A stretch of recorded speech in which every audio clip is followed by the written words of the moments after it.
you ever thought where does all the money go?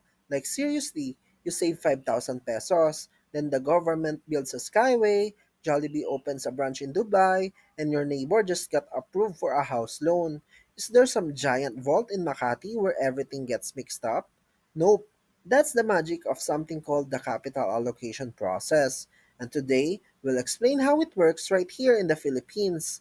Let's dive in. What is capital allocation? Alright, let's simplify. Capital allocation is just a fancy term for how money flows from those who have extra, like savers, investors, OFWs, to those who need it, like businesses, governments, and regular folks buying homes. And this movement of money keeps our economy moving. Without it, businesses won't grow, people can't invest, and governments can build anything. Let's bring it home. In the Philippines, here's who needs capital. Businesses. A growing food franchise in Cebu wants to open 10 new branches nationwide. They need 100 million pesos to fund this expansion, but they don't have that cash. So what they will do is that they can raise capital by borrowing from banks or issuing corporate bonds.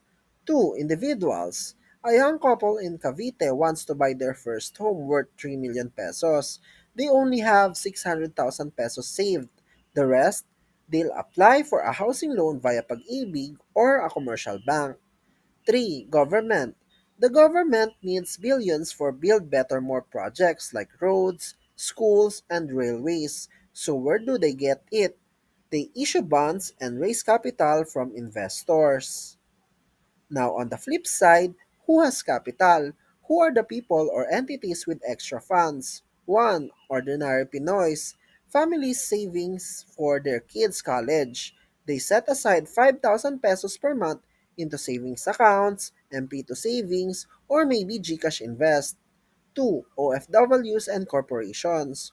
OFWs send money home but part of that goes to savings or investment. And also, big companies like Ayala or SM have billions in idle funds they want to grow. 3. Investors. Filipinos might invest in stocks via COL Financial or First Metrosec or bonds through BPI or PNB to grow their wealth. So how does money move from savers with extra cash to businesses who needs it? Through three methods. First is through direct transfer, wherein there is no middleman, just money from one person directly given to another.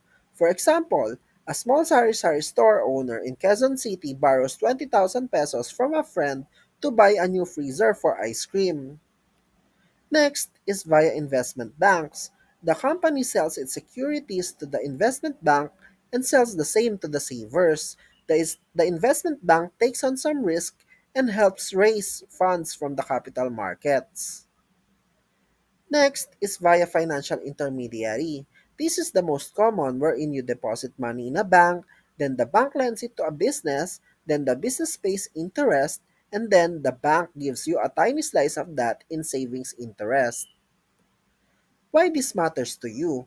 Here's the thing, understanding capital allocation helps you make smarter financial choices. Want to start a business? You'll know where to raise funds. Want to grow your money? You know where to invest. Want to help the country grow? Even buying retail treasury bonds means you're helping fund roads, schools, and hospitals.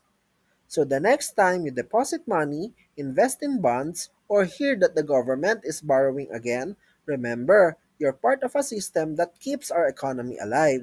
If you learned something today, hit like, subscribe, and comment down below where do you put your savings? Bank, GCash, MP2, Shopee Wallet, this is Project Accounting reminding you capital does not just sit, it moves, grows, and builds. So keep saving, keep investing, and keep asking where does my money go and how can I make it work for me. See you in the next video.